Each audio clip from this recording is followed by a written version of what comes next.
Hi everyone and welcome to the Squiggly Careers podcast. I'm Sarah and I'm joined by my co-host Helen. Hello everybody.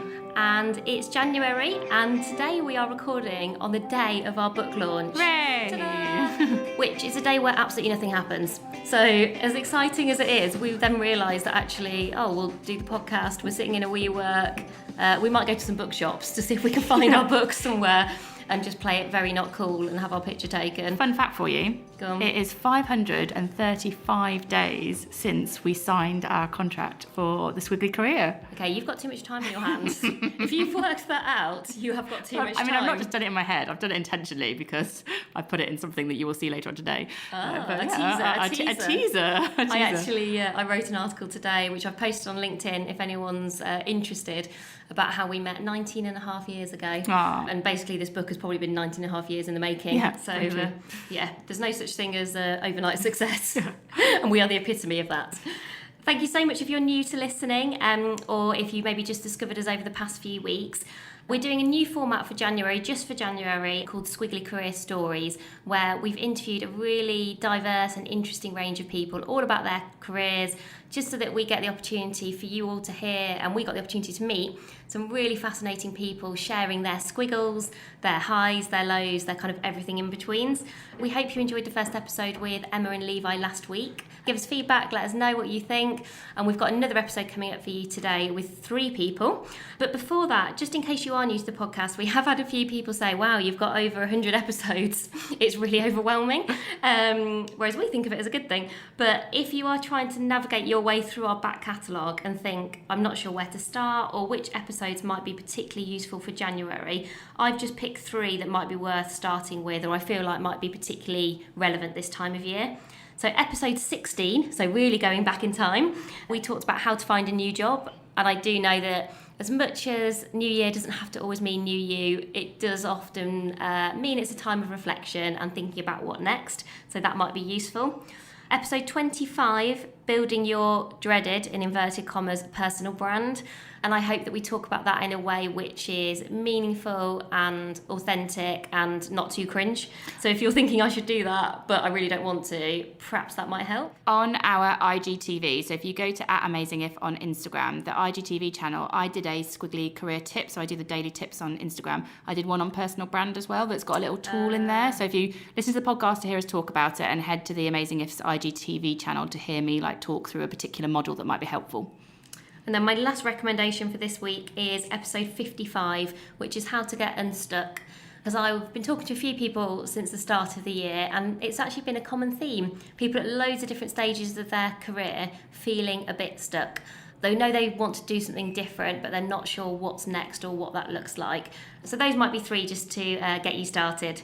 But this week, as I mentioned, we have 3 Squiggly career stories. We've got Viv Groskop, who is journalist, writer, podcaster.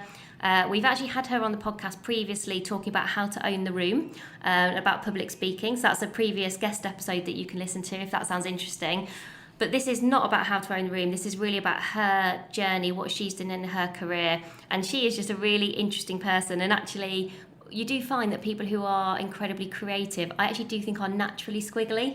There is something about being creative that I think sometimes necessitates, because it's hard to make money out of the arts, unfortunately, being squiggly.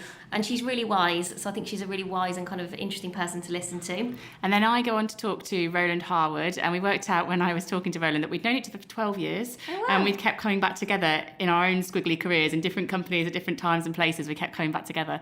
And he currently has 7 different jobs on the go. Oh, that puts us to shame. So many. And he's so interesting. His career, he's got a PhD in chemistry. He now does very little to do with that at all. He has worked for Sony. He's founded companies. He lectures. He's just a really interesting person who is all about learning and all about curiosity, and describes himself as a compulsive connector. And he does it in such a lovely, genuine way. That's good personal branding. Yes, right there. Indeed. And then our final interview is with a fascinating woman called Roma Agrawal, who has an MBE. She is a structural engineer, and she is one of the people who built the Shard. I mean, what a claim to fame. I mean, amazing. And not only that, she was kind enough to record the podcast episode while she was on maternity leave. Wow. So I went to her house. I think her baby at that point 3 months old, maybe not even that. Her mum came around specially to look after the baby so we could do the interview. And she is just a really interesting lady in terms of the career decisions she's made. She's written a book called Built. She's written another one about buildings for kids. And somebody, I think, very much outside of our world. Yeah. And I really enjoyed that. I really enjoyed the opportunity to listen to someone who's not connected to what we do, but is still kind of living her Squiggly career. And again, she shares some really interesting insights. And probably pushing some boundaries the whole way, whether it's about buildings or being a woman in that industry and loads of things. Incredibly tough. But yeah, she's brilliant and really thoughtful. She'd really thought about what she wanted to talk about, and she is very quiet and considered. I really had to get her to kind of get close to the microphone. She was very kind of laid back and reflective. So I think there'll be a really interesting mix of people for everyone to listen to. Brilliant. So who's first? Viv, I think. Okay. So we hope you enjoy the episode. Please do get in touch and let us know what you think. And if you're enjoying it, as ever, review, rate and subscribe.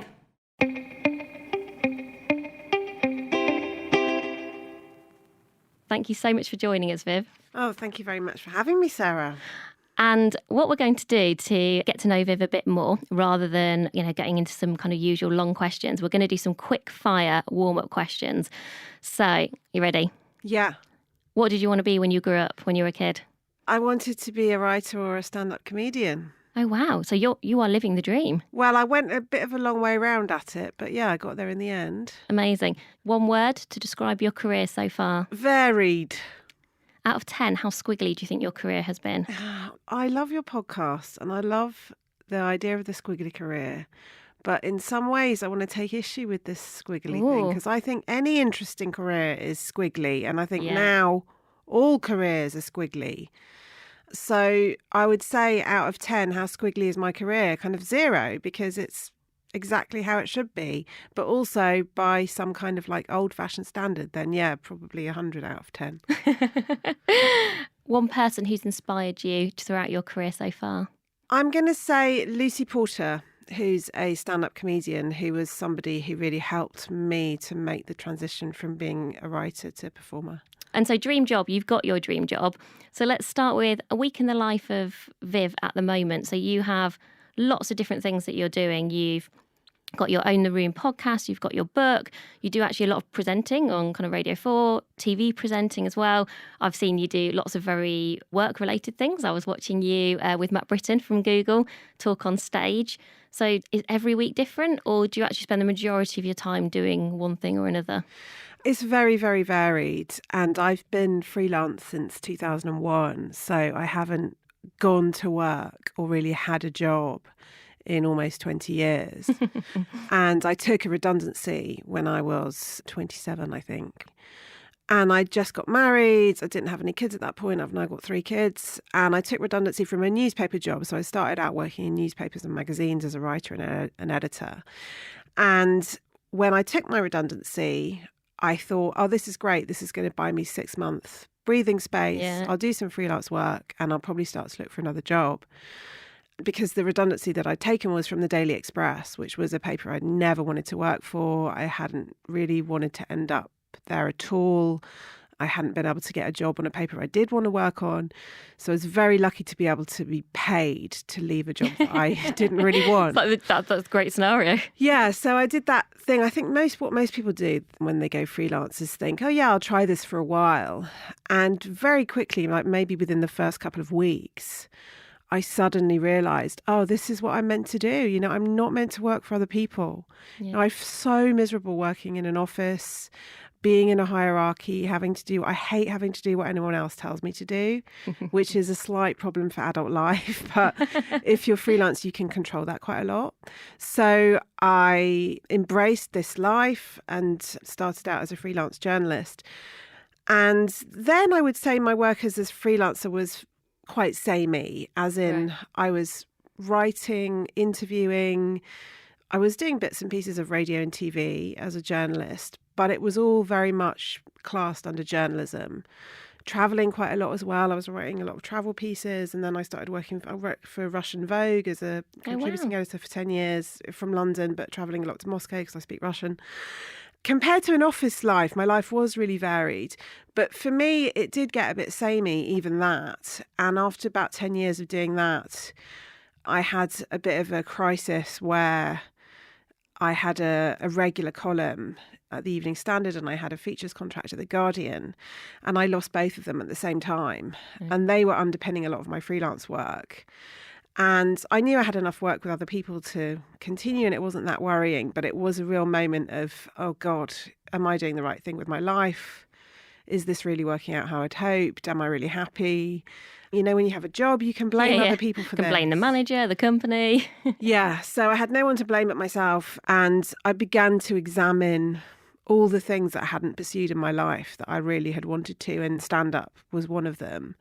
And I realised that whilst I loved writing, what I loved writing most of all was sort of the funny little bits, because I used to write this column and I had to write a long column and then 3 little bits, and I always hated writing the long column.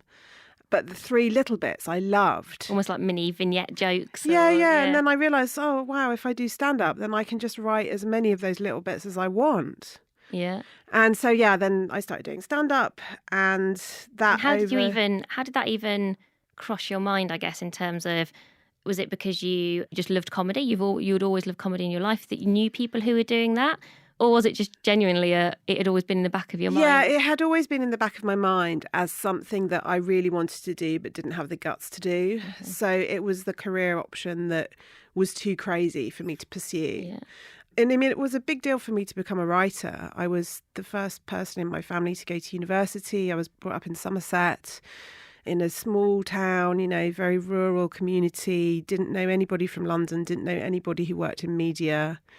So that was already a bit out there. And to have also said, oh, I want to be a comedian or I want to be an actress, which is probably what I really wanted, it would have just been too much. But by the time I'd, lived in London for 15 years and I knew lots of people doing really interesting things, and I saw up close how these things happen, and they happen by you doing it and failing. Yeah, okay, by actually just getting started. Yeah, you don't wait to be chosen or wait for your job advert, job advert, stand-up comedian, or it's not going to... So you go out and you do it. So I would have loved to have done it from like 18 or something like that, but I wasn't ready to do it until I was in my late 30s. And how did you get that first opportunity? So you said the best thing you can do is just to do it. Did you just go and put your name down at one of the, a pub where you can do open mic? It's funny that you use the word opportunity. That's very much a world. And actually journalism and publishing is very similar as well. You create your own opportunities. So there are certain people that you'd need to impress, and there's a certain path that you need to follow, and there's a certain way of earning money.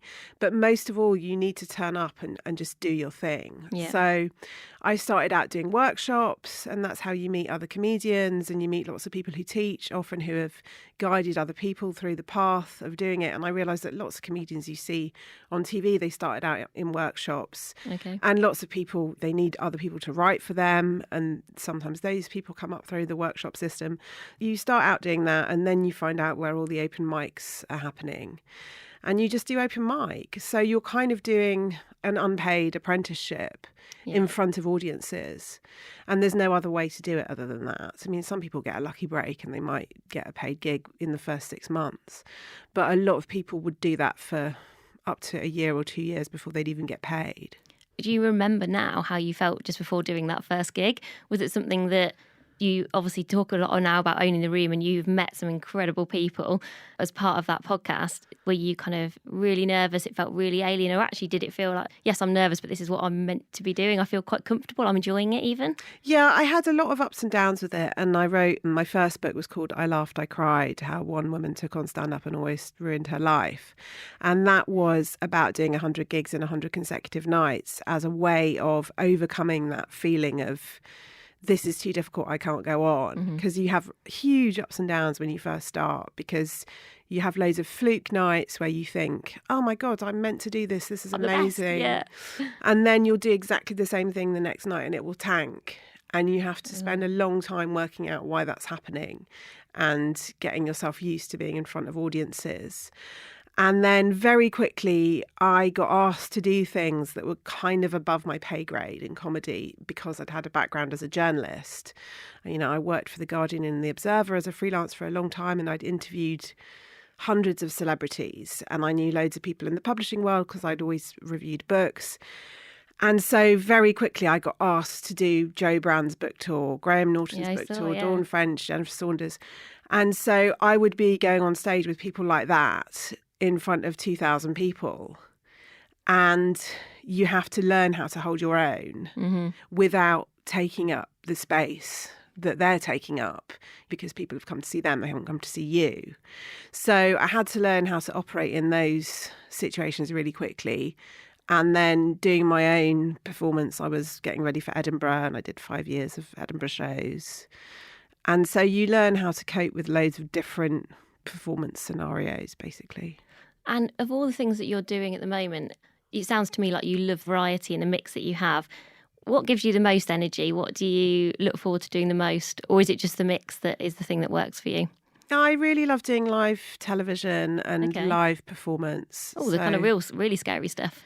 Yeah, but it is, to me, it's no more scary than speaking to you now or having a conversation with a friend. It's because I've got over this idea that everyone's looking at me and judging. Nobody cares about me. Yeah. You know, nobody cares about any of us. And to me, it's just something I can really enjoy. And it's that real moment of connection. If something's improvised and ad-libs, I really like that. And a lot of live television is generally unscripted. And I love that moment of unpredictability. You just never know what's going to happen next. You never know what the other person's going to say. You don't know what the interaction is going to be. I just love that. And when you're now thinking about what you want to be doing, you know, for the next 5-10 years or for the next period of time in your career, we'll often chat to people about this idea of retirement, of, you know, education, work, retirement, a 3-stage life is really disappearing. People don't have this same sense of, oh, I'm aiming for this point at which I'll stop. How do you think about your career now when you think about the future just generally? Yeah, I think it's different for me thinking about that, because I have never, ever wanted to have a linear career. I've never seen myself as working for a corporate or working for a boss. And most of the people who I know, who I hang out with, can't work like that and don't want to work like that.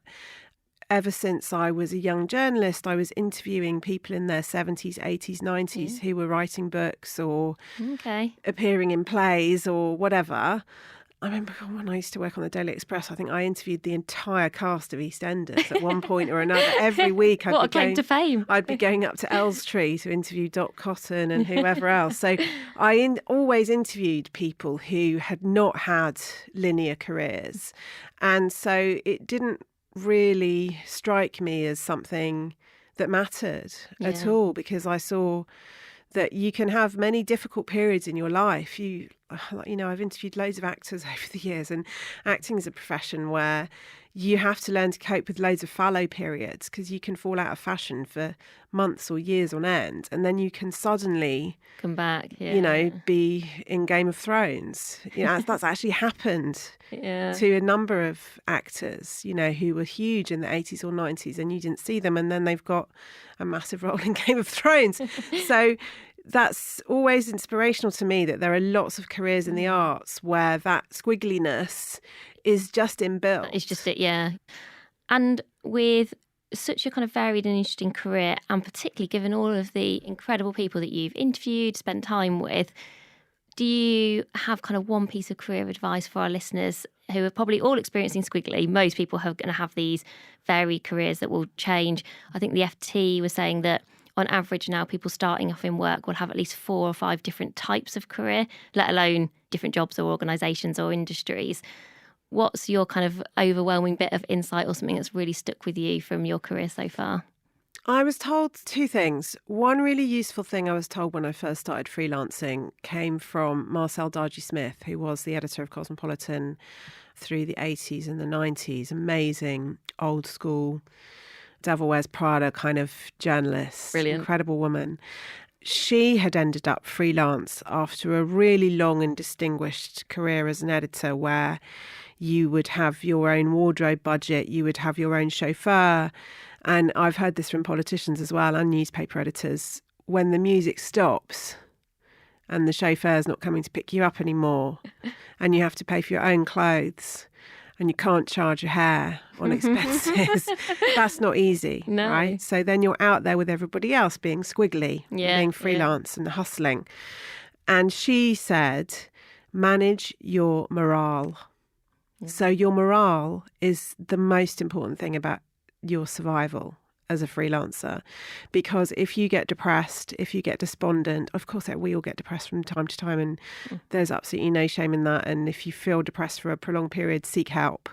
But I mean like low level depressed, you know, or anxious, stressed, if you're losing sleep, if you're starting to get paranoid about why people aren't getting back to you, all those things. Manage your morale, and it will mean different things for different people. So for me, for example, I love being unpredictable, not having anyone else in charge of me. But I'm very gregarious, you know, I love people, I love talking, I love these conversations, I love finding out about other people's lives. And you can't always do that if you're a freelancer because you're on your own at home. So it's about, I think people do it more now because of spaces like WeWork, and there's a much more of a shared office culture even amongst freelancers. But when I started out, I had to consciously make meetings with people or go for coffee, meet up with other freelancers so you don't get lonely. So that's really important. The second other thing I was told early on, it's a friend of mine called Nikki Chambers. She was running an environmental consultancy when she told me this, and I was thinking, well, that's not relevant to me because I'm not going to run an environmental consultancy. But that pick up advice from anybody who offers it to you. But she said the secret to running your own business is to always make sure you've got three things covered. So you split your idea of your business into three parts. One is what you're working on now. So like the actual work that generates money. Yeah. 2 is pitching for new business. And 3 is looking ahead. And you must split your time equally between these three things. And when she first told me this, I was just thinking, well, that's ridiculous because I need to spend most of my time working on number 1, doing the writing, turning up and doing the gig. You know, these are the things I get paid for. But she's right. You know, if I don't do the second thing, which is pitching for the work, the first thing will slow down. Yeah. And if I don't do the third thing, then I haven't looked far enough ahead to what's coming up next, which parts of my business are starting to lose traction, which are starting to gain traction. And if you can keep focused on those three things equally, then you have a very healthy short-term turnover and a very healthy long-term prospect. And I can even see how that will be relevant, whether it almost doesn't matter whether you're running a business or not. You know, if you're sitting in any job in any organisation, doing a brilliant job of your day job is always really important. Thinking about what you might be doing next, kind of in the very short term. We always say to people, don't wait until you want your next job to start thinking about it. That should be a kind of active possibility that you're exploring, but also having one eye to what might the slightly longer term horizon look like? And am I investing a bit of time in that and exploring that? So I can really see how that balance. And I think people get very into the number one because it's so easy, isn't it, to get so absorbed into the day-to-day and the to-do lists, and everyone's got too much to do, and the busy thing is just taking over people's lives, I think. So just stopping and reflecting on that, I think, could be really useful for everyone, not just people running their own business. Yeah, I totally agree. I think the danger is that number 1 bit takes up, 90 to 95% of your time. The number 3 bit gets completely forgotten. And the number 2 bit is, well, yeah, I'm sure the work will come in. Well, yeah, I hope it does. But on the day that it doesn't, and I've seen this, in freelance over 20 years, how quickly things can disappear and how fast they wax and wane in ways that you just can't predict. One of the points you made earlier really resonated with me around opportunities in the main, and certainly in my experience and now running my own business, very much you go out and you find them or you make them. Very rarely do they actually come to you. So most of the things that people look at and think, oh, wow, how did those things happen? It's like, well, that's because you've made those things happen. And sometimes 10% of the time, something does come your way. And that's great. And you're always really grateful for those. But a lot of it is of your own making. And I think it's worth everyone knowing that. Yeah. And the other thing I've learned quite late, actually, is that, look for the opportunities, but also create them and be very clear in asking for what you want. So when I set up the podcast to How to Own the Room, I set it up after the book was coming out because I wanted this addition to the book of having these women from all different walks of life talking about their experience of owning the room, because the book is very much self-help, how to, and I wanted people to hear different women's voices, really trying to prove the point that I make in the book of you can be an introverted speaker, that's great. You can be a nervous speaker, that's great. You don't have to have that natural charisma, just trying to show all these different styles. And as soon as the podcast came out, it was supported initially by the publisher, but a publisher is not going to support a podcast indefinitely. I was casting around thinking, how can I get this sponsored? How can I get someone else involved who can help to cover the production costs? Yeah. And I was kind of tortured about it for a long time. And then I mentioned it to a woman I was working with, and she just said, well, I'll sponsor it. How much money do you want? And it was as simple as me saying it, asking. I would never have thought to ask for that. No. And I think I found, actually, as I've gone through my career, just getting more confident in firstly being clear in your own mind what it is that you need help with, and then being able to articulate that in a way that feels authentic and right for you. I actually had the same piece of advice working with a lady called Scylla Snowball, and she's always been very supportive in my career for me. She's always been a mentor. But I remember meeting her for the first time, and I was sort of trying to do that, build a relationship, just sort of have a general chat. And she just went, Sarah, just tell me how I can help you. She'd not got loads of time. She wanted to help, but she could only help me if she knew what I needed help with. And almost from that conversation, I got a lot better at just going, this is what I need help with. And actually, it's okay if sometimes people say no, or they point you in a different direction. But if you don't ask, then you just never know. Yeah, I get this a lot. And I've noticed it happen with other people as well, of people hedging around, trying to make some sort of conversation. And sometimes I will just come out and say, what do you want from me? Yeah. I know that sounds really aggressive now that I say it like that. What do you want from me? And if they will articulate it, they might say, well, I want to know how to set up a podcast. Yeah. And that will slightly irritate me, because if you put into Google, how do I set up a podcast? It will come up with 800 million results. I know, because I've done it to prove this point. I think you do have to ask for what you want, but you also have to make sure that only that person can give you what you need. Don't go asking people stuff that you can get somewhere else. We call it the lazy ask. Lazy ask, yeah, or ask hole as well, people call it, which is when you ask... I've not heard that. Yeah, you ask somebody something and they give you great advice and you don't take it. That's an ask hole. But I don't mind if somebody comes up to me and says, oh, I really love your podcast. I want to start a podcast. I've done this research and it's told me this. Is that right? Or is this? Can you help me with this one gap that I'm still trying to figure out, or something? Yeah, more, so, basically be specific is the other thing. So I feel like they're actually being serious. Yeah. Whereas I think there's a lot, especially around the area of podcasting, writing, performing, all of these things that require actually a huge commitment. There's this massive interest in them, and everyone's like, oh yeah, I should have a podcast. I should have a YouTube channel. I should do an Edinburgh show. And I can just tell from the look in somebody's eyes when they ask me if they're serious or not. Yeah, so avoid those lazy asks. So thank you so much, Viv, for sharing your Squiggly career story with us today. If people want to find out more about you, I can give some advice. Definitely follow Viv on Instagram. You just at Viv Groskop. Yeah, right? So it's Viv, V-I-V, Groskop, Groskop. It means fathead in Yiddish. Does it really? Yes, it does. And the reason I would follow Viv is every day, or certainly nearly every day from what I can tell. Every day. Viv does a post on a room-owning woman. And so it's almost become a bit of daily inspiration for me. I really enjoy it. So I'm every so day glad. One day was your sister. Yes. Who's got very fabulous red hair. Yeah, I've had everybody from my sister to Beyonce. I've just done Lady Hale, who's the first president of the Supreme Court. I'll do any woman who has been in the news. Obviously, my sister hasn't been in the news, but in news in my family. She did a solo with her choir and she owned the room. Someone who's been in the news normally and analysing what it was about their contribution that was so engaging. So if there's an Oscars speech that's gone viral, I want to look at that. If there's a Greta Thunberg moment that everyone's talking about, I want to look at exactly what she did, the way she said it, how she moved her face. I'm trying to analyse all of those things and really geek out about it. Yeah. Thank you so much for joining us. It's been really interesting to hear more about your Squiggly career. Thank you so much. I hope it was squiggly enough for you. It was very squiggly. Thank you.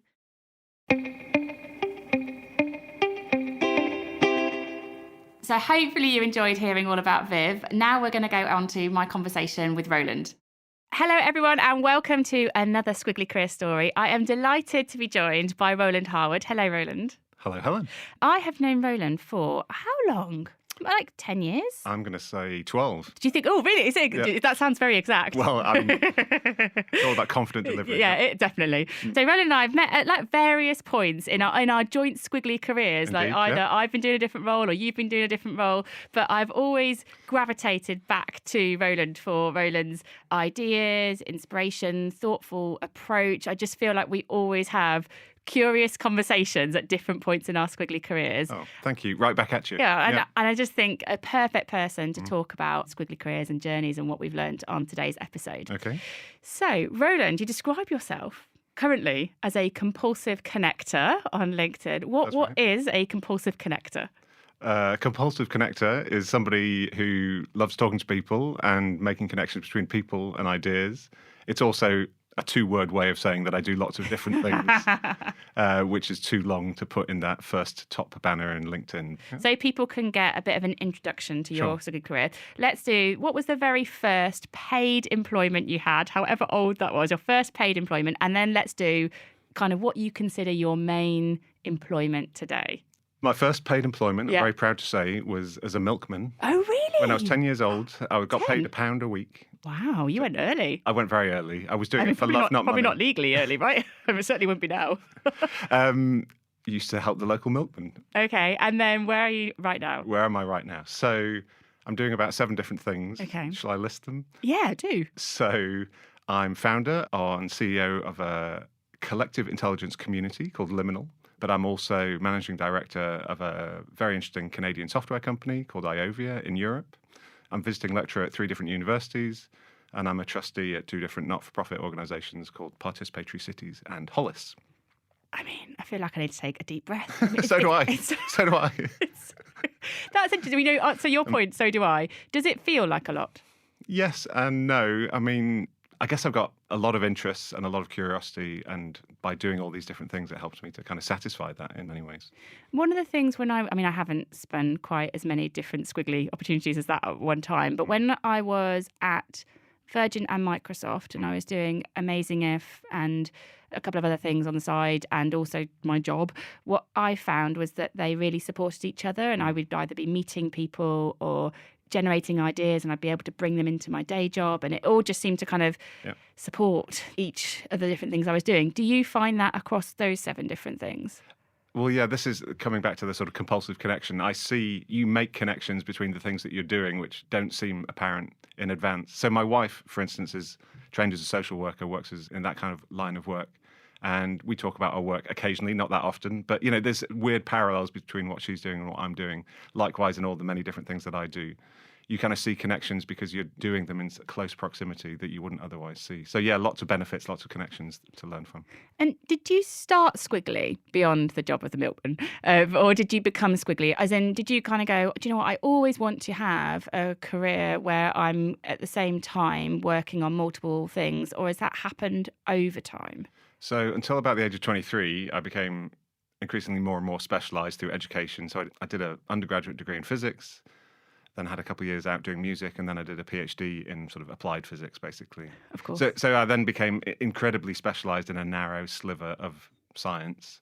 And I thought, actually, I don't want to do this. There's only 5 people in the world that kind of I can talk to about this, and I don't find them terribly interesting. It's not great for a compulsive connector. And so since the age of 23, I guess I've kind of broadened out and out and out. So often when we have conversations with people, they might have operated in one profession or studied a particular subject, and they're looking to transition into something very, very different. Yeah. And I think there are very few people that I know that went as narrow as you. The people that we talked to, they didn't kind of, like a PhD in physics, that maybe only 5 people are talking about the same thing. That's particularly narrow. How hard did you find broadening yourself when you'd gone so narrow? And is there anything that you learned in doing it that might be helpful for other people? Well, I found it incredibly hard. It took me about 10 years to kind of make that transition fully over the course of about 5 different jobs. So it was definitely not easy, and I didn't really know what I was doing until much later it started to make a lot more sense.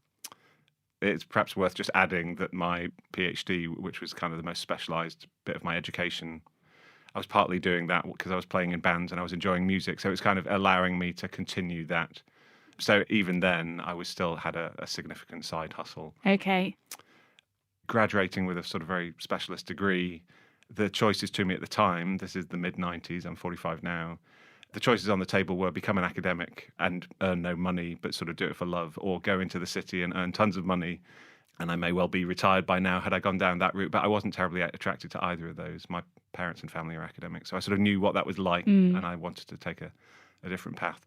So I essentially, through most of my 20s and early 30s, did 5 different jobs, completely different: book publishing, building websites, project management, did a government public sector job for the London government, then ended up at this unusual organisation called Nesta, which is where we met. Yes, indeed. And that really was the making of me in many ways, because that allowed me to pull all these different strands, music and science and economics and different things that I was interested in, into something that felt vaguely like a coherent whole, and has then sort of informed everything I've done since then.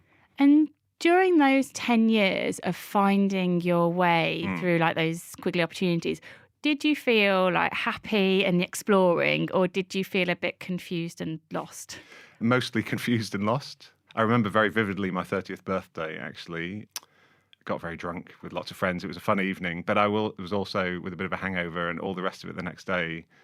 Probably the most depressed I've ever been, because I think I came to the realization at that point that maybe a job is just something you do to pay the rent and not to enjoy it, and not for love. Because I couldn't see a way out of what I was doing at the time. I was doing a job that I didn't really enjoy. I was being paid reasonably well at the time, but I didn't enjoy it. I didn't love it, and I didn't see how a path out of that. And I think I resigned myself at that point that I have to work to sort of pay the rent, as it were. And that was a very sort of depressing realization. Having said that, having reached that low point, I forced myself, I guess, on a 2-year unofficial kind of MBA in the School of Life, where I just read lots of books, met lots of people, went to lots of events, just tried to educate myself, inspire myself, build my network, which then led me on to 2 years later joining Nesta, which is then the sort of catalyst for what I've gone on to do ever since then. As someone that's worked in lots of different places, lots of different people, and defines yourself as a compulsive connector, how do you stay connected with all those different people over that period of time, so that you can leverage them, get back in touch with them? Well, obviously, social media is an incredible way to keep in touch with people you know, but more importantly, people you maybe don't see that often. So like you and I have only seen each other maybe once every 2 or 3 years since we first met. But I've been keeping an eye on what you've been up to, and obviously you see some of what I share. And so that's brilliant. And I think often your most valuable people in your network are people that you don't see very often, perhaps. And so, social media is an amazing way to do that.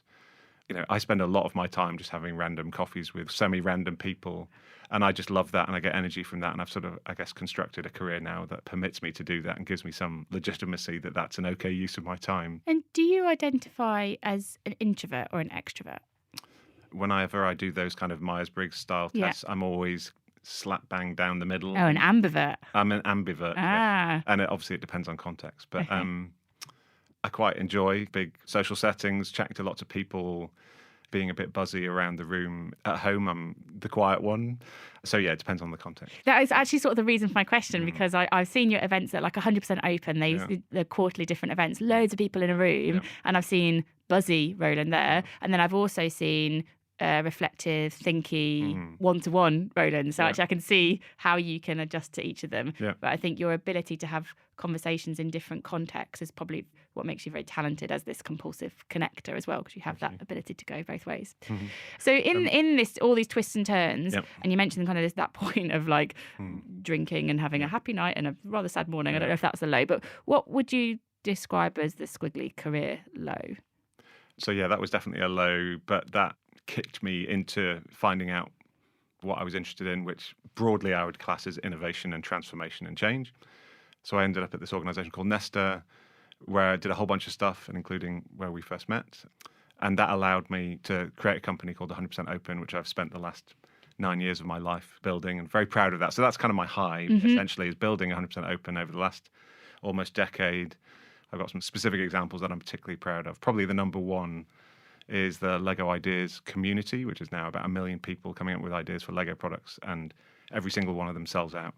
And it's a really brilliant example of kind of participatory business. And so that's my high. So I'm not answering your question. No, I love it. And I love the ideas. So that's the thing I'm probably most proud of to date in my career. But within that was a very kind of squiggly journey. There was a particular project that we won that nearly bankrupted us and was very, very challenging. It was a piece of work in South America, in Colombia. At the time, it was kind of 4 times bigger than anything we've done previously in terms of budget. It was probably 10 times more difficult in terms of complexity for a variety of different reasons. And it was just very, very challenging for me, for the team. We ended up just about being able to eke out a sort of adequate result. So we sort of got the job done, but it took a big toll financially, but also kind of psychologically. And it probably took maybe 18 months to sort of recover both the cash position in the business, which was precarious as a result of it, but more importantly, somehow the mojo and the confidence and the ability to kind of go again. I would say now, kind of 8 years or so later, that it was also our biggest learning, and all the things that we sort of did wrong in hindsight on that project, we were able to apply and learn from. So about 3 years after that low, we then did a very similar project with UBS, the global bank, called the Future Finance Challenge. And it was a very similar project in what we were trying to do. We're trying to find startups around the world with particular technologies and pitch those into a big corporation. In the case of UBS, it was one. In the Colombia project, there was 11 of them, which was part of the complexity which we struggled with. But I remember finishing that kind of UBS project probably 3 years or so after the Colombia project, and the UBS project went extremely well. And just the sense of kind of relief and shed a little tear. I remember walking across Waterloo Bridge back from the airport back to our office, which was just on the other side of the river. And it just felt like, a really important moment in my life, in my career. And it's such a cliche to say it, but the things, your biggest kind of failures are also your biggest learnings. And so for me, that's what I thought of. It's so hard in the moment though, isn't it? Because 18 months of it as well, it's just hard and painful. So now then, do you plan so you've got 7 different things. Something like that, yeah. Okay. Are you capping at 7, or what? You said you were 45, so there's a lot of career left in this squiggly world. Yeah. What do you think happens next? Do you just keep adding to your 7? Do you have a point where you're like, I'm at maximum capacity? I think I'm reasonably at maximum capacity. I'm not in a particular hurry to add to that. If anything, I may consolidate a few of those things over the coming few years. I'm enjoying all the things I'm doing.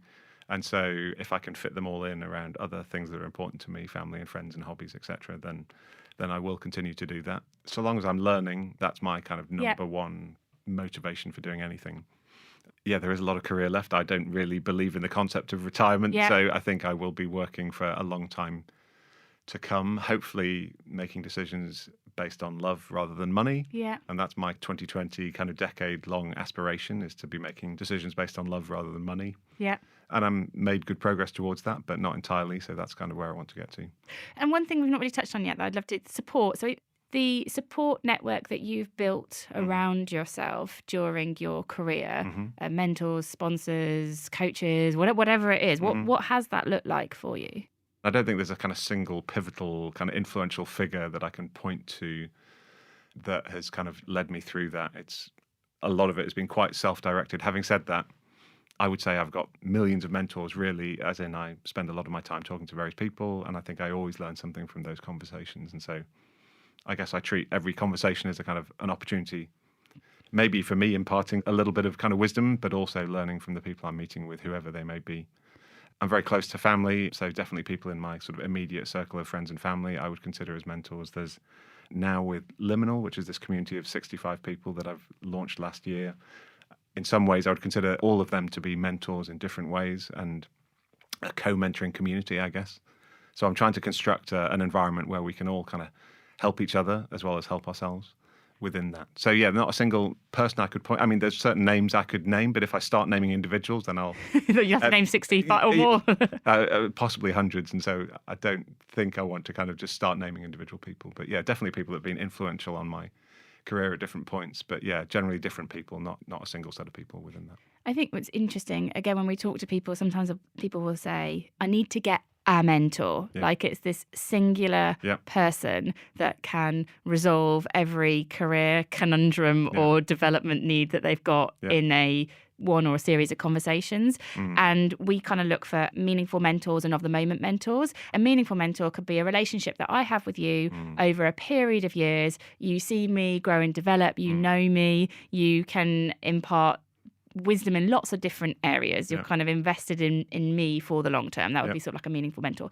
And then we talk about of the moment mentors, and this could just be a one-off conversation. And this could be 10 or 100 people where you're just being curious and it's responsive to where you are in the moment and what's interesting and needed for your knowledge bank. And I can sort of hear some of that in what you're saying. Like you don't think of this as being, I need to plan to have a new mentor this year. You just see mentoring as a two-way process, it sounds like, imparting wisdom and gaining some too, and that you get that through lots of curious conversations and you spend a lot of time networking/not working in order to generate that learning. Yeah, no, that's brilliant. I mean, I have tried over the years.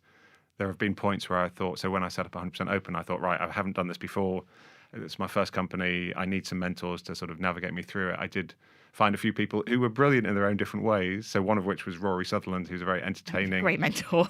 He is a great mentor, phenomenally smart individual, but he was incredibly kind of busy. And, so we had a few conversations and I got a huge amount from those conversations, but that sort of fell by the wayside after 6 months or so.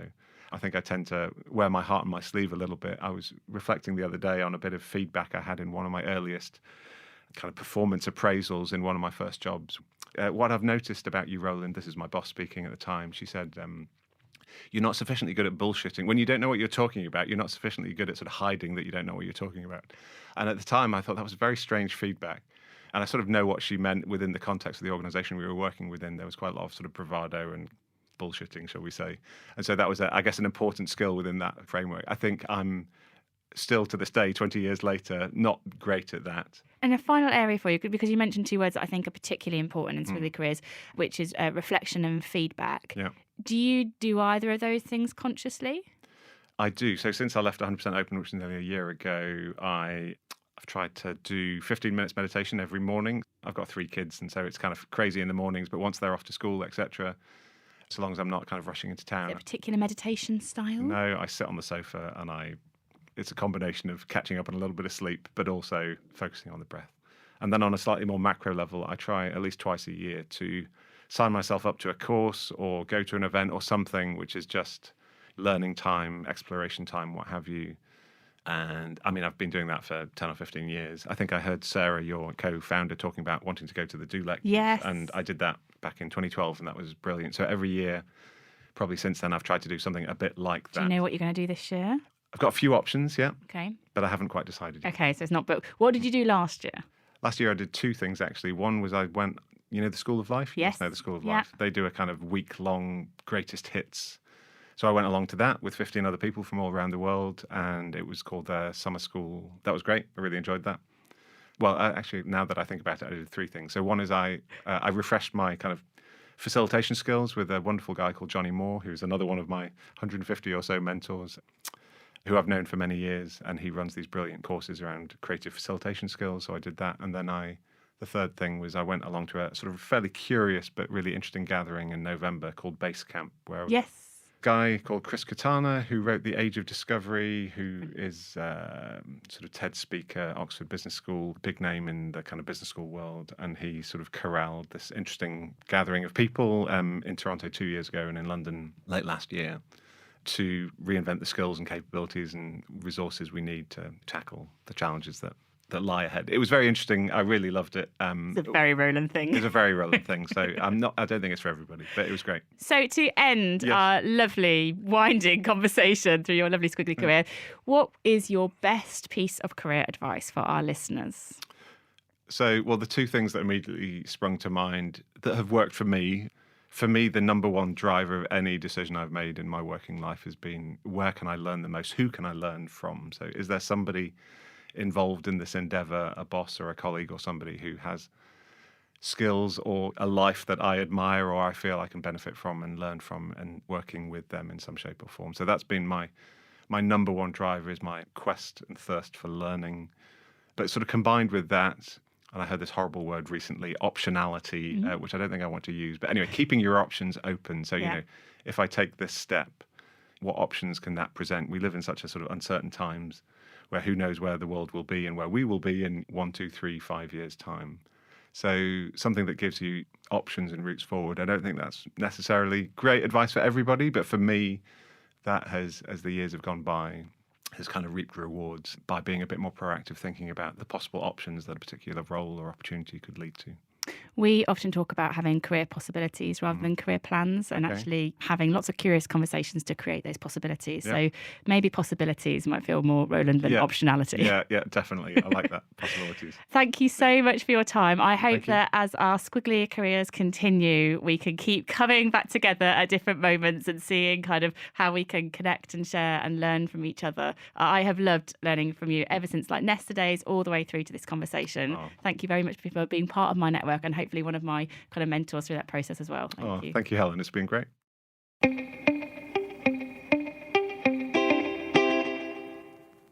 And last but very much not least, here's Roma talking about how to build the shard, amongst other things.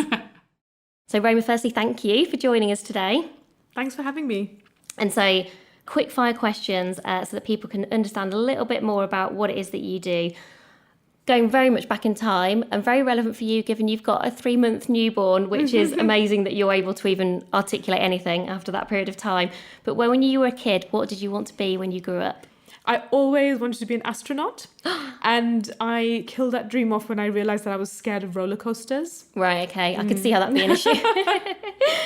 And one word to describe your career so far. Unexpected. Out of 10, how squiggly do you think your career has been? I've gone for 8. Oh, I high. could probably go for a 9. I don't know, but yeah, somewhere high Okay. numbers. Yeah, One person who's really inspired you at work.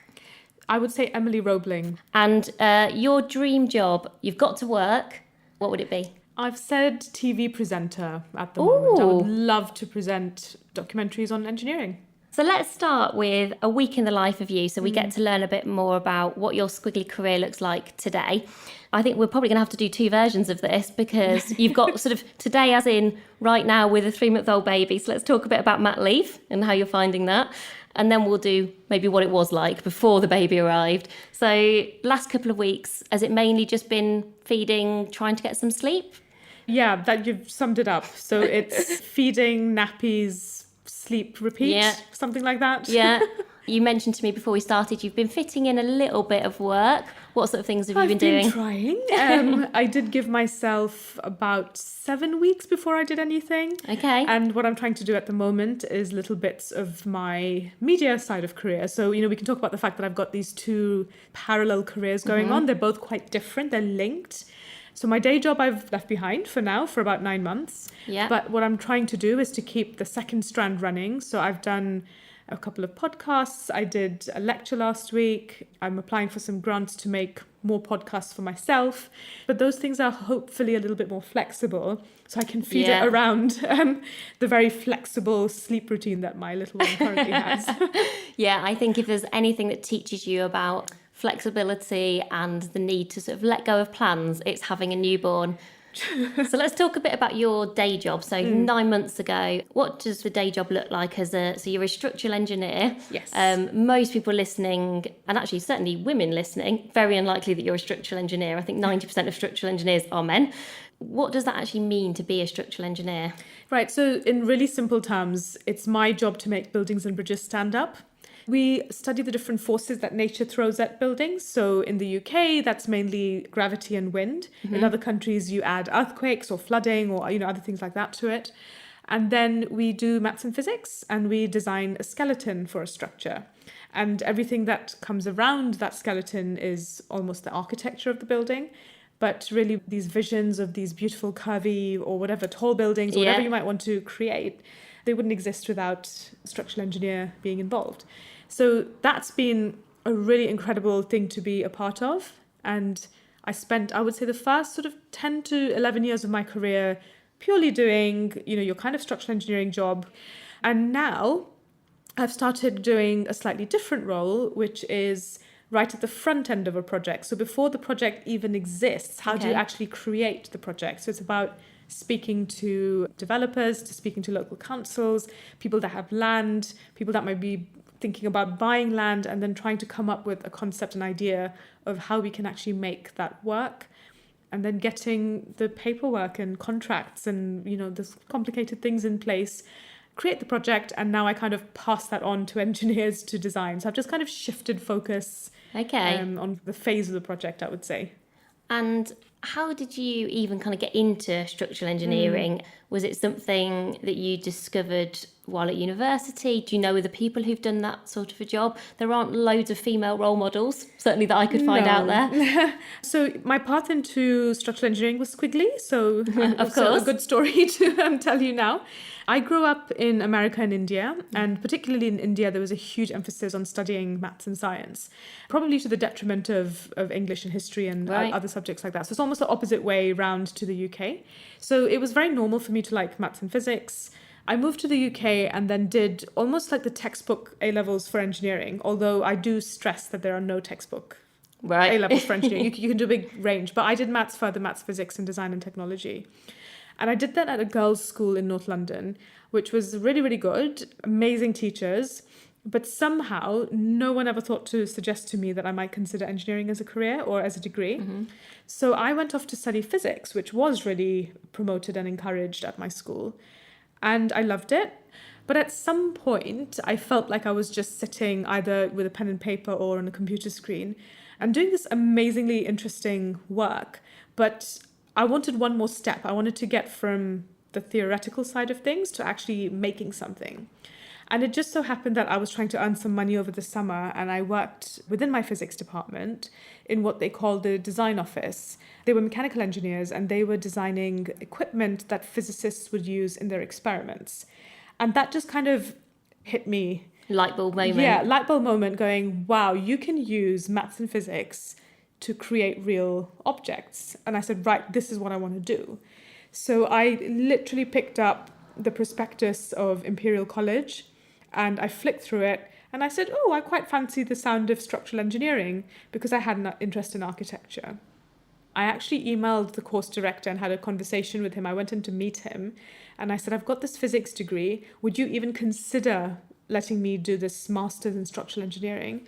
And he kind of ummed and ahed a little bit and said, actually, yes, because you should have really strong math skills off the back of your degree.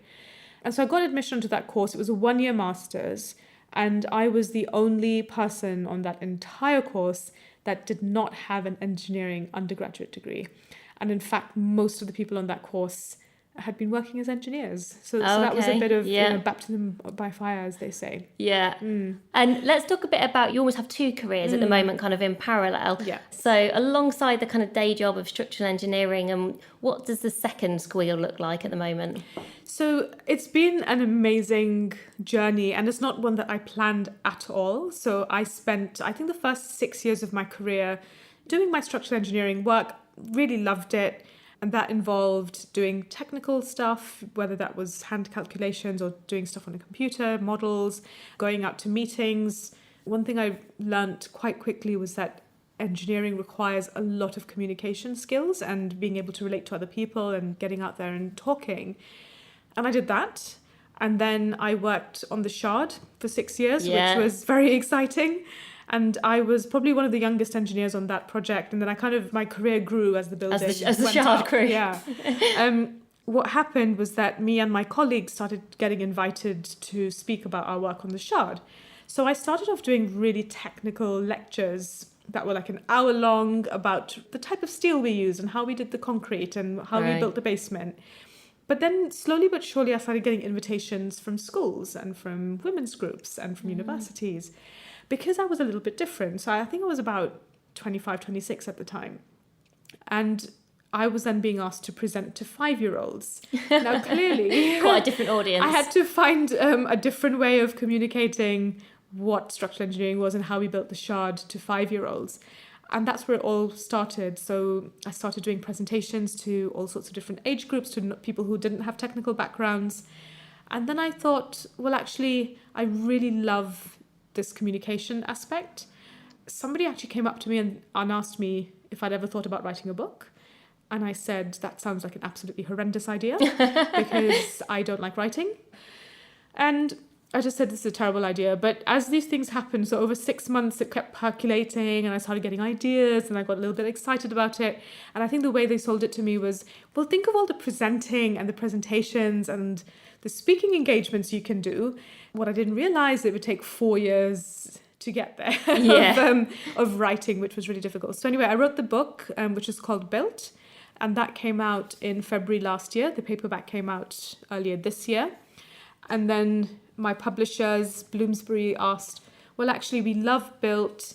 What about doing a version for children? So I'm sort of working on that at the moment, which is super exciting because that's, again, completely different than writing a book for adults. Then the other thing I decided I wanted to do was do a podcast. So I did a little kind of mini series of 3 episodes. And if you want a little taster of the book before you buy it, you can listen to the podcast, which is called Building Stories. And it's all about basically communicating engineering using stories, which I just didn't think was happening in the way and the scale that I would have liked. Since you started your career as a structural engineer and then almost as these parallel careers have emerged, that's an awful lot of different things, often simultaneously.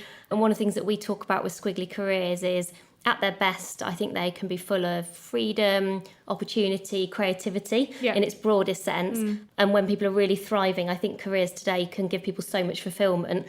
At their worst, they can feel overwhelming, quite confusing, quite stressful. And there is a lot. I think the expectation on ourselves is higher than ever before.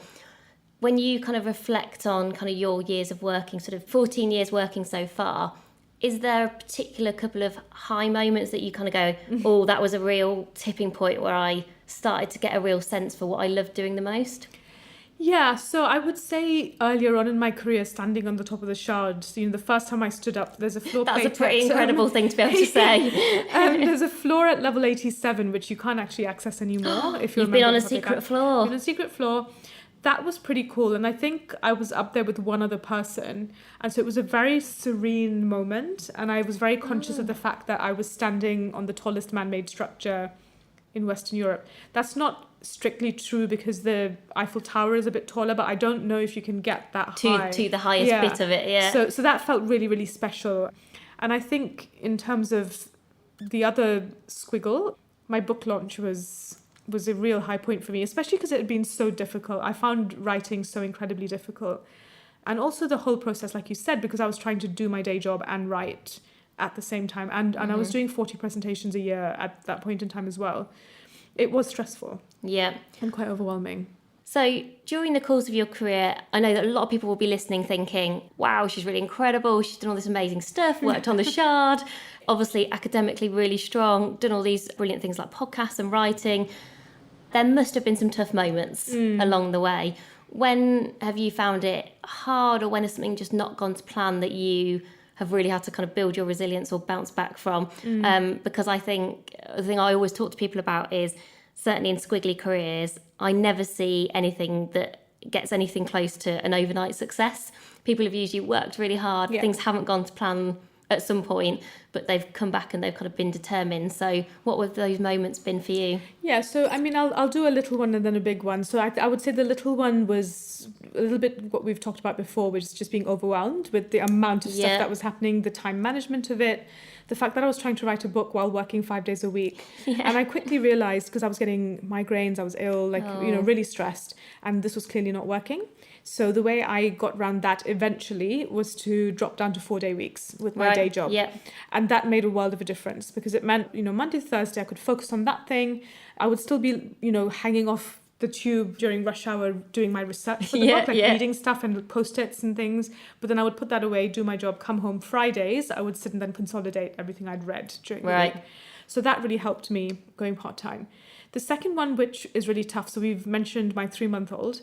She's an IVF baby. So it took me about 3 years of really difficult kind of realizations, one after the other, before we could have her. And we were lucky we could have her, because it doesn't work out for everyone. I was actually never 100% sure I really wanted children. So that was kind of strange. My husband really wanted kids. And I said, you know what, I'd quite like one. And then suddenly when they tell you that, it's not working out, it's going to be difficult, then you think, well, that wasn't the plan. The plan I was really it would want happen. one. Yeah. So I would say that was difficult, because anyone that's gone through infertility will know that it's a real roller coaster of emotions. And then the IVF is really, really tough. So it's physically massively demanding, but also mentally. I don't think I was prepared at all for how mentally challenging it would be. I got the physical thing, injecting yourself up to 3 times a day for up to 3 months. And that was happening at the same time. So I started my first round of IVF the week after my book came out. So this Wow. was now when I'm getting these amazing invitations to come and speak all over the world, and I'm having to say no to 90% of it.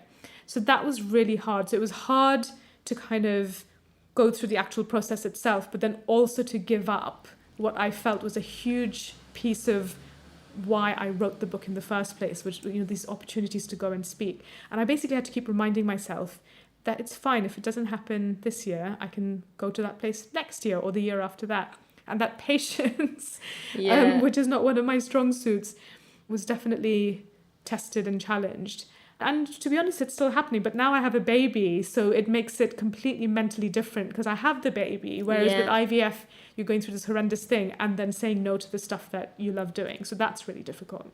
And I'm sure during your career, and probably now more than ever, you will have had people that you've looked up to, maybe been role models or mentors or managers you've worked for who have been really instrumental in terms of supporting you.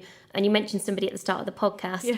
So perhaps let's talk about the people who've been inspiring in your Squiggly career so far. Fantastic. So I'll start with the story of Emily Roebling. So she's from the 1800s, so not somebody that's directly I feel less bad about not knowing her now then. No, and then we'll talk about some real life people. But so Emily Roebling was the daughter-in-law of the engineer that designed the Brooklyn Bridge. Okay. And he very sadly died in an accident on site. And then his son took over the project. That's Emily's husband. And he was an engineer as well. And he was very severely disabled from things that happened on site. And just as the project was going to be taken away from the Roebling family, Emily stepped up. So, you know, we're talking about 1800s, as I said. So this was the period in which Darwin said that women were intellectually inferior to men because we hadn't evolved as much. Okay. So this is the time... tough time. just to put it into context. And she did it due to necessity. She had actually been trained in science and geography and she had been well educated. So she initially just responded to letters for him and then went to learning cable theory and, you know, the maths and whatever she needed in order to run the project. But also really importantly, address politicians, address workers on site, you know, communicate with them, relate to them. And for 11 years, she basically ran that project under her husband's name, of course. Okay, throughout. of course. But, you know, she was a huge force behind that bridge getting built. So I think that's a really incredible story. And I think in terms of, I guess, real life people, as it were, you know, I have to say my parents really fostered that interest in science and construction and Lego and building and stuff. Yeah. And I would say then, again, I had really fantastic teachers in school that really promoted and encouraged me to study physics. And that's unusual. During my career, I've had amazing managers. I've had not so good managers. So there's always been a mix. But I would say having fantastic line managers makes a huge difference. I would say particularly during IVF, my manager, I actually told him. So a lot of women don't actually tell people at work. And I don't know how you can get through it without telling people at work. But I told him, and the support I got from work made a huge difference to my mental well-being during that phase, which took about 8 to 10 months, I think. So that's really incredibly important. And I've had, I would say, unofficial mentors through the years. And they've changed in different phases of my life. They've been different, but they were women, particularly during the early part of my career, that I looked up as role models. And then the other one I would say is my husband and I mentor each other. And I think it's really good for people to remember that a mentor doesn't have to be some kind of person that you officially go and see. Yeah. You know, he works in a very different industry to me, but has faced a lot of the similar challenges about being in a minority for different reasons. And we've had lots of very deep conversations about all of that. So I think that's really important. I think the final thing to say is I've had some career coaching. Okay. And I found that to help. And I've also had different career coaches at different phases of my career, depending on what I've needed at the time. And as you kind of reflect on your career so far, what are the things that you would be saying to people now? And, you know, you actually do spend time in school, so I'm sure you get asked for your advice quite a lot. But if we have people listening who are thinking they might be interested in going into STEM generally, or whether that's engineering specifically, or actually just doing something that is outside of the norm, because I guess that is a lot of what you have done, is you wouldn't be the same as everybody else in lots of ways. What kind of advice would you be giving to other people? So I think my little tagline would be to be curious. So I mean that in so many different ways. If you're interested in engineering, then go out and do your research, figure out what it is that you can do, because engineering is such a broad field. I mean, structural engineering is one tiny portion of what you can do as an engineer, and then you bring STEM in, and of course that just broadens it out. So I would encourage people to do their research, and the stereotypes exist, but try and look past them and do something that you think you'll enjoy and do that research. So kind of be curious about that. The other thing I try and encourage people to do, especially kids, because kids have this innately, where they're walking around just going, why all the time. My toddler started that. It's getting quite annoying. Why? You're like, do it, just do it. Because I said so. So we should keep that sense of curiosity about the world. Why is the building that we can see outside our window made from brick? And where did that brick come from? And what's underneath my feet right now? And how did the materials get here? How did they lift that chimney to the top of this tower? And just kind of be curious about that. And you'll suddenly find, even if you're not an engineer or don't want to study engineering, it's still something enriching. I mean, we all read books, don't we, about subjects that we're not interested in. And maybe you'll find that there are all sorts of subjects around STEM that completely fascinate you. And so your little girl is 3 months old at the moment. What do you hope will be different by the time she's starting work? I hope that she would never feel that because she's a woman, she's different or she can't do something, because that would be a real shame that, I feel that that's a challenge at the moment as well. I would hope that the world is a more together place, perhaps, that people from all different cultures, backgrounds, languages, colours are just accepted as being productive parts of our society. And I guess I hope also that she won't have too much pressure on her to be a certain way or do a certain thing, and she can just kind of find what works for her in her life. So thank you so much for joining us today at Roma. I feel more informed about structural engineering, certainly than I was a week ago.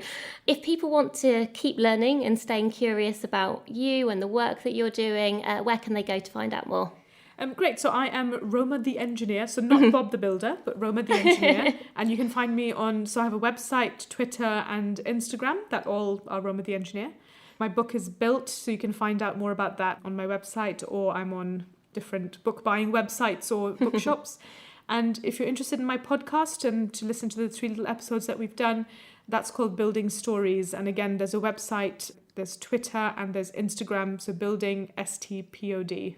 Yeah, or you can also get your podcast from your website, because I was listening to the Shard one thinking, brilliant. Because you look at that building and I just always think very basically, how do those windows get cleaned? Is my first question. That was me being curious, but you can listen to them there. Yeah, and that's buildingstoriespodcast.com. Great. Well, thank you so much for sharing your story with us. It's been so interesting to talk to somebody in such a different area to my own. And Joe, I was quite nervous today because I thought, I'm not very knowledgeable, you're going to be way smarter than me, but you've made me feel very relaxed and very at home in your house, so thank you very much. No, thanks, it's been an absolute pleasure.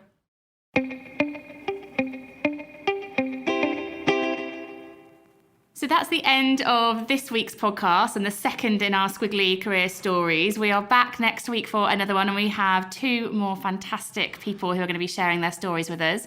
We've got Polly McMaster, and I talked to Polly. Polly is the founder of The Fold, which is just like a gorgeous, gorgeous fashion business that I love, but it's really... You were in your element. I was in my element, but I've admired her for a long time, and her business, The Fold, is not just about beautiful clothes. It's actually about empowering women and helping women to be confident and feel confident, and I love all the things that Polly does. But Polly's Squiggly career stories is so interesting because she's been like a management consultant. She's got City, didn't she? Yeah, she's got a PhD. She started out in kind of the sciences. Just really, really interesting and lovely with it. So I loved talking to her. And then you'll hear Sarah talking to Dr. Caroline Casey, who, amongst other things, she's got an amazing TED Talk. She's such a visionary speaker, but she is the founder of something called the Valuable 500. And talking to Caroline was actually a really emotional experience. She is very candid about the kind of the highs and the lows of her experiences. So I think at times that might be quite a tough listen, but I think her honesty will shine through, and I think everyone will go away feeling so inspired. Oh, so yeah, that's to look forward to next week. Thanks as ever for all of your support, all the people that have been recommending the podcast, recommending the book, sending us messages on Instagram. It's amazing. We really appreciate it. We really appreciate it, and we're so glad that we're kind of all part of this Squiggly career community together. So thank you very much, and we'll be back with you next week. Have a good week, everyone. Bye for now.